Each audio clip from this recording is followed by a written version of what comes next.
Hey everyone, Pinoy X here once again, back with another Monster Hunter video. So in this one, we're gonna quickly go through a little bit of a comparison video between the Mizutsunes from Monster Hunter Generations Ultimate to that we see in Monster Hunter Rise. This is to give you a better understanding as to the many changes that Mizutsune has gone through between the two generations of Monster Hunter games, as well as give you an understanding how the monster has evolved in terms of its combat capabilities. For those of you that remember my previous video regarding the Nargacuga where I did a comparison between the two monsters, this is pretty much the exact same scenario here, although I will be doing a little bit more of a commentary on some of the key changes that I kind of noticed between the two monsters here to give you a better understanding as to what kind of scenarios you're looking into when transitioning from something like Monster Hunter Generations Ultimate all the way up to Monster Hunter Rise and fighting this unique Leviathan. Now I'm gonna go ahead and play the clips for you, see them side by side, and then do one clip of Generations Ultimate and then one clip of Monster Hunter Rise, and then in certain scenarios that I find to be very fascinating, I will comment through some of the key changes that I've gone through with regards to Mizutsune as we go through these comparisons.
Okay, so the first comparison that we will be making here is the amount of bubbles that the monster generates. This is because in Gen Ultimate, up to high rank Mizutsune doesn't really generate as much bubbles as what we would see in Monster Hunter Rise's demo as of right now.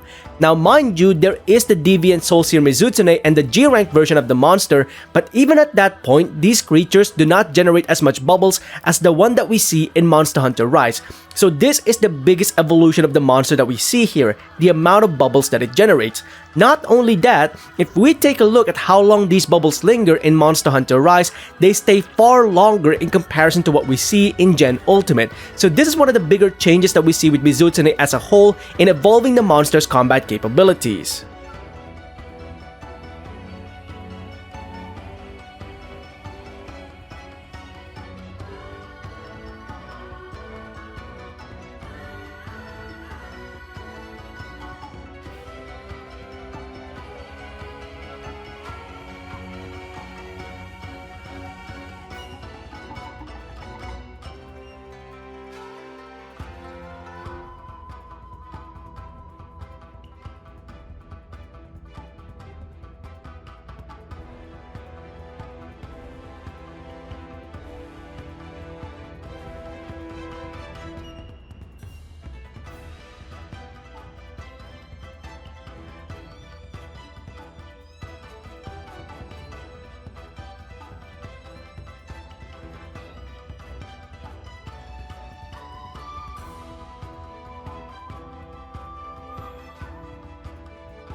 So another aspect of Mizutsune that's completely evolved within Monster Hunter Rise in comparison to that of Gen Ultimate is the amount of movesets that can generate these bubbles. Not only is the bubble count increased, so is the amount of attack moves that can generate them.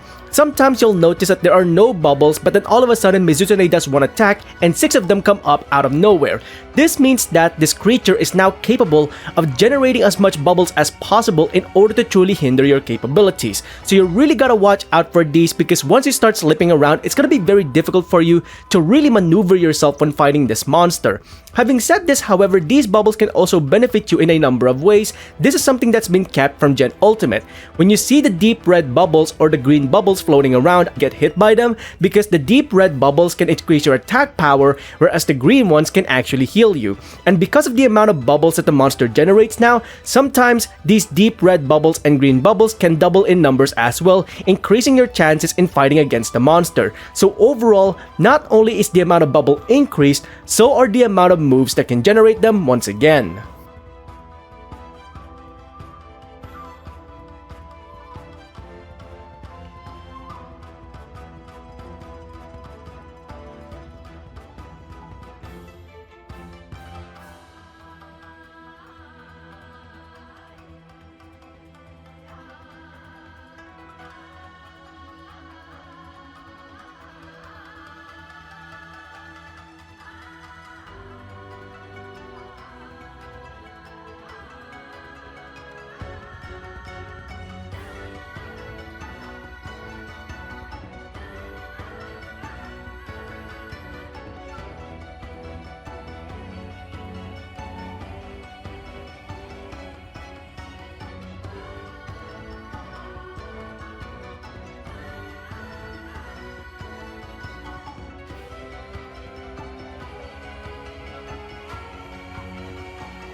So the final bit of evolution for Mizutsune that I have to talk about here has to be to do with the tractionless movement.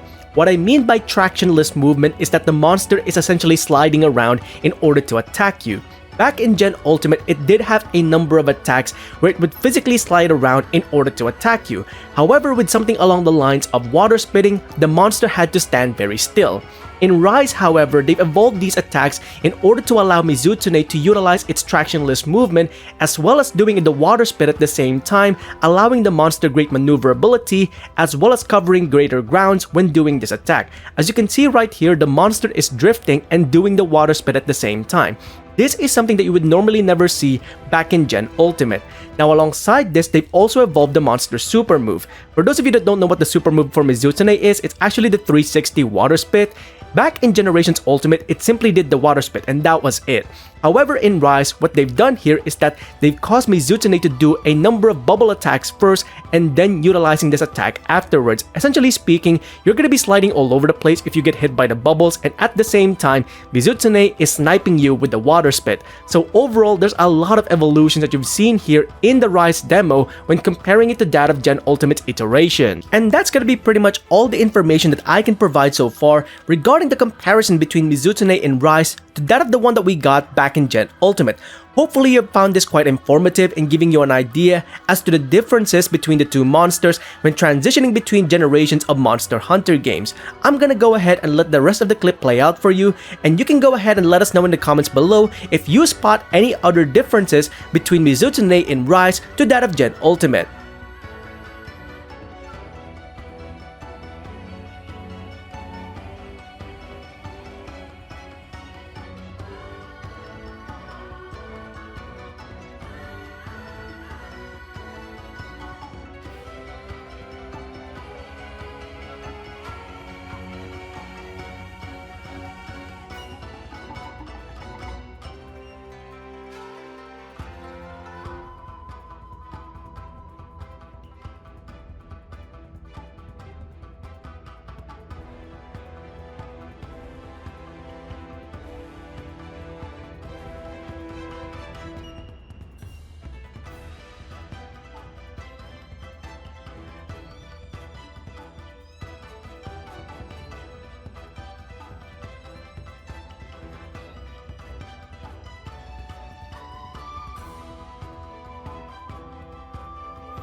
And that is pretty much it for this video, going through the comparison for Mizutsune between Generations Ultimate and Monster Hunter Rise to give you a better clarity as to the many differences that we can expect for Mizutsune coming up in Monster Hunter Rise around March this year. What do you think about Mizutsune so far in the demo for Monster Hunter Rise?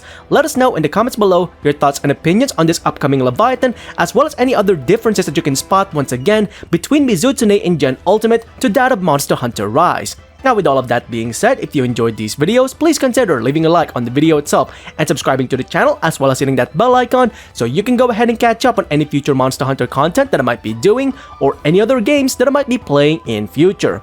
Until then, I hope you enjoyed this video, thanks ever so much for watching, and I'll see you next time. Onward and upward.